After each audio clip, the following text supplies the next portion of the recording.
성립되었지만 이 사건 탄핵 소추안은 제419회 임시회 회기 중에 발의되었으므로 일사부재의 원칙에 위반되지 않습니다.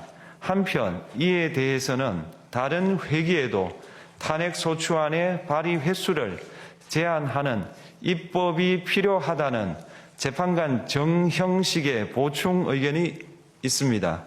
이 사건 계엄이 단시간 안에 해제되었고 이로 인한 피해가 발생하지 않았으므로 보호이익이 험결되었는지 여부에 대해서 보겠습니다.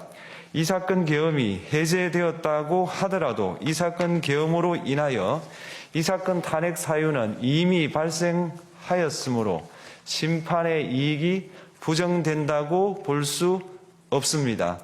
소추 의결서에서 내란죄 등 형법 위반 행위로 구성하였던 것을 탄핵 심판 청구 이후에 헌법 위반 행위로 포섭하여 주장한 점에 대하여 보겠습니다. 기본적 사실관계는 동일하게 유지하면서 적용 법조문을 철회, 변경하는 것은 소추 사유의 철회, 변경에 해당하지 않으므로 특별한 절차를 거치지 않더라도 허용됩니다. 피청구인은 소추 사유에 내란죄 관련 부분이 없었다면 의결 정족수를 충족하지 못하였을 것이라고 주장하지만 이는 가정적 주장에 불과하며 객관적으로 뒷받침할 만한 근거도 없습니다. 대통령의 지위를 탈취하기 위하여 탄핵 소추권을 남용하였다는 주장에 대하여 보겠습니다. 이 사건 탄핵 소추안의 의결 과정이 적법하고 피소추자의 헌법 또는 법률 위반이 일정 수준 이상 소명되었으므로 탄핵 소추권이 남용되었다고 볼 수 없습니다. 그렇다면 이 사건 탄핵 심판 청구는 적법합니다. 한편 증거법칙과 관련하여 탄핵 심판 절차에서 형사소송법상 전문 법칙을 완화하여 적용할 수 있다는 재판관 이미선, 김형두의 보충 의견과 탄핵 심판 절차에서 앞으로는 전문 법칙을 보다 엄격하게 적용할 필요가 있다는 재판관 김복형, 조한창의 보충 의견이 있습니다. 다음으로 피청구인이 직무집행에 있어 헌법이나 법률을 위반하였는지 피청구인의 법 위반 행위가 피청구인을 파면할 만큼 중대한 것인지에 관하여 살펴보겠습니다. 우선 소추 사유별로 살펴보겠습니다. 1. 이 사건 계엄 선포에 관하여 보겠습니다. 헌법 및 계엄법에 따르면 비상계엄 선포의 실체적 요건 중 하나는 전시, 사변 또는 이에 준하는 국가 비상사태로 저가 교전 상태에 있거나 사회 질서가 극도로 교란되어 행정 및 사법 기능의 수행이 현저히 곤란한 상황이 현실적으로 발생하여야 한다는 것입니다. 피청구인은 야당이 다수 의석을 차지한 국회의 이례적인 탄핵소추 추진, 일방적인 입법권 행사 및 예산 삭감 시도 등의 전횡으로 인하여 위와 같은 중대한 위기사항이 발생하였다고 주장합니다. 피청구인의 취임 후 이 사건 계엄 선포 전까지 국회는 행안부 장관, 검사, 방통위 위원장, 감사원장 등에 대하여 총 22건의 탄핵소추안을 발의하였습니다.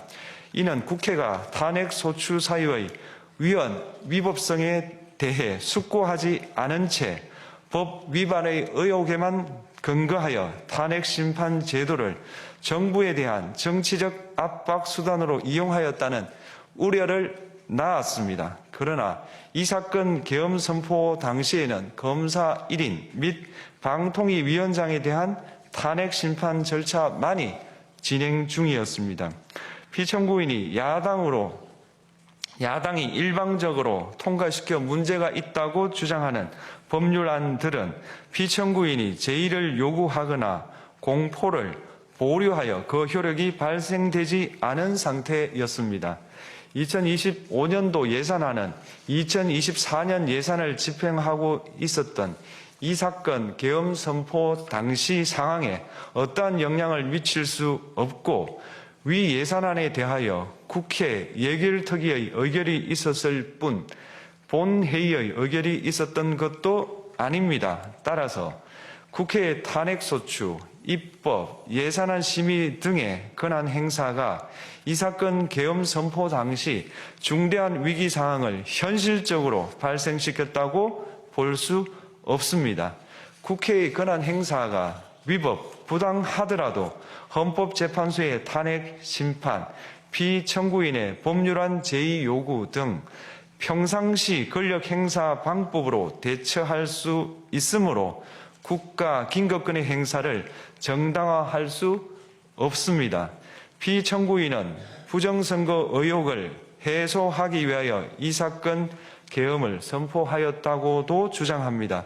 그러나 어떠한 의혹이 있다는 것만으로 중대한 위기 상황이 현실적으로 발생하였다고 볼 수는 없습니다. 또한 중앙선관위는 제22대 국회의원 선거 전에 보안 취약점에 대하여 대부분 조치하였다고 발표하였으며 사전, 우편, 투표함, 보관장소, CCTV 영상을 24시간 공개하고 개표 과정에 수검표 제도를 도입하는 등의 대책을 마련하였다는 점에서도 피청구인의 주장은 타당하다고 볼 수 없습니다. 결국 피청구인이 주장하는 사정을 모두 고려하더라도 피청구인의 판단을 객관적으로 정당화할 수 있을 정도의 위기 상황이 이 사건 계엄 선포 당시 존재하였다고 볼 수 없습니다. 헌법과 계엄법은 비상계엄 선포의 실체적 요건으로 병력으로서 군사상의 필요에 응하거나 공공의 안정질서를 유지할 필요와 목적이 있을 것을 요구하고 있습니다. 그런데 피청구인이 주장하는 국회의 권한 행사로 인한 국정마비 상태나 부정선거 의혹은 정치적, 제도적, 사법적 수단을 통하여 해결하여야 할 문제이지 병력을 동원하여 해결할 수 있는 것이 아닙니다. 피청구인은 이 사건 계엄이 야당의 전횡과 국정위기 상황을 국민에게 알리기 위한 경고성 계엄 또는 호소형 계엄이라고 주장하지만 이는 계엄법이 정한 계엄 선포의 목적이 아닙니다. 또한 피청구인은 계엄 선포에 그치지 아니하고 군경을 동원하여 국회의 권한 행사를 방해하는 등의 헌법 및 법률 위반 행위로 나아갔으므로 경고성 또는 호소형 계엄이라는 피청구인의 주장을 받아들일 수 없습니다. 그렇다면 이 사건 계엄 선포는 비상계엄 선포의 실체적 요건을 위반한 것입니다. 다음으로 이 사건 계엄 선포가 절차적 요건을 준수하였는지에 관하여 보겠습니다. 계엄 선포 및 계엄사령관 임명은 국무회의의 심의를 거쳐야 합니다. 피청구인이 이 사건 계엄을 선포하기 직전에 국무총리 및 9명의 국무위원에게 계엄 선포의 취지를 간략히 설명한 사실은 인정됩니다. 그러나 피청구인은 계엄사령관 등 이 사건 계엄의 구체적인 내용을 설명하지 않았고 다른 구성원들에게 의견을 진술할 기회를 부여하지 않은 점을 고려하면 이 사건 계엄 선포에 관한 심의가 이루어졌다고 보기도 어렵습니다. 그 외에도 피청구인은 국무총리와 관계 국무위원이 비상계엄 선포문에 부서하지 않았음에도 이 사건 계엄을 선포하였고 그 시행 일시, 시행 지역 및 계엄사령관을 공고하지 않았으며 지체 없이 국회에 통고하지도 않았으므로 헌법 및 계엄법이 정한 비상계엄 선포의 절차적 요건을 위반하였습니다. 2. 국회에 대한 군경 투입에 관하여 보겠습니다. 피청구인은 국방부 장관에게 국회에 군대를 투입할 것을 지시하였습니다. 이에 군인들은 헬기 등을 이용하여 국회 경내로 진입하였고 일부는 유리창을 깨고 본관 내부로 들어가기도 하였습니다. 피청구인은 육군, 특수전 사령관 등에게 의결 정족수가 채워지지 않은 것 같으니 문을 부수고 들어가서 안에 있는 인원들을